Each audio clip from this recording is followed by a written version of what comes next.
কেমন দেখছি যে এই অবস্থা, যে পরিবেশ দেখছি, এই পরিবেশে তো যদি আমি সঞ্চককে দেখার পর আমার বাচ্চারও আমি খাওয়াবো না।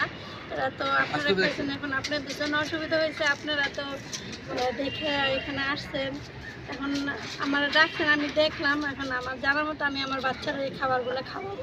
খাবারগুলি কি যোগ্য আছে খাবারের? না না না, খাবার যোগ্য না এগুলা। যে আচ্ছা, সেই বিষয়ে তাদের বিষয়ে এখন কি ব্যবস্থা নেওয়া যায় আপনি একটু বলতে পারেন?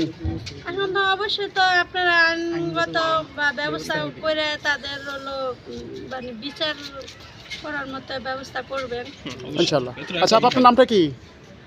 আমার নাম সোনিয়া। সোনিয়া, বাসা কি এই জায়গায় আপনার? না জি, আমার বাসা এই বাসায়। এই জায়গায়। ওকে, ঠিক আছে।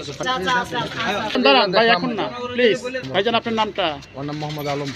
আচ্ছা ভাই, এই যে ঢাকা যে কাচ্চি বিরিয়ানি, এটা যে খাবারগুলি দেখলেন, এটা কি কিরকম যোগ্য আছে খাবার একটু বলতে পারেন? কোনো যোগ্যতার কাছে না, কারণ এইগুলো এই এলাকায় যে হইতাছে এগুলো সব খাবার দ্বারা আমরাই খাই, আমাদের পোলাপানিরা খায়, আমাদের আত্মীয় স্বজন পাড়া প্রতিবেশী সবাই খাইতেছে এই খানাগুলো। আমি নিজের চোখে যা দেখলাম এটা খাওয়ার যোগ্য না। আর এইদিকে যেহেতু মার্কেট আমাদের কাছে মাল আপনার টাটকা পাইতেছি, তাহলে আমরা এই বাসি খানা কেন আমরা জমাই রেখে এই পোকা টোকা করে আমরা কেন এইগুলো খাওয়াবো? এগুলো তো উচিতই না। এটা খায় কেনা, চায়নাতে কোনো লোক আসে না, এটা আমরা বাঙালির লোকেরা খাই। এগুলো খাই তো আমরা অসুস্থ হয়ে যাই, এই প্রবলেম অসুস্থ হয়ে গেলে এগুলো দেখে নোংরা পরিবেশ দেখা কে খাইতে চাইবো? কার মজা ভাই? কেউ তার তল্লাশি করেন, আমরা দেখি না। পার্বতী এলাকা ঠিক আছে, আমরা দেখি না, জানি আমরা একটা ব্যবসা করে এরা সুন্দর মতোই করতেছি, আমরা দেখতেছি সব কিছু। এরপরে আর ভিতরে গিয়ে তার আমরা বেশি যার যার কাজ নিয়ে তার সংসার নিয়ে ব্যস্ত, কে গিয়ে কারগুলো দেখে। আজকে আপনারা আসছেন, দেখেন আপনাদের আইনগতভাবে যেভাবে ব্যবস্থা হয় তাই নেন, আমরাও গ্রহণ করবো। ঠিক আছে, আমরা বলবো, সমস্যা নেই।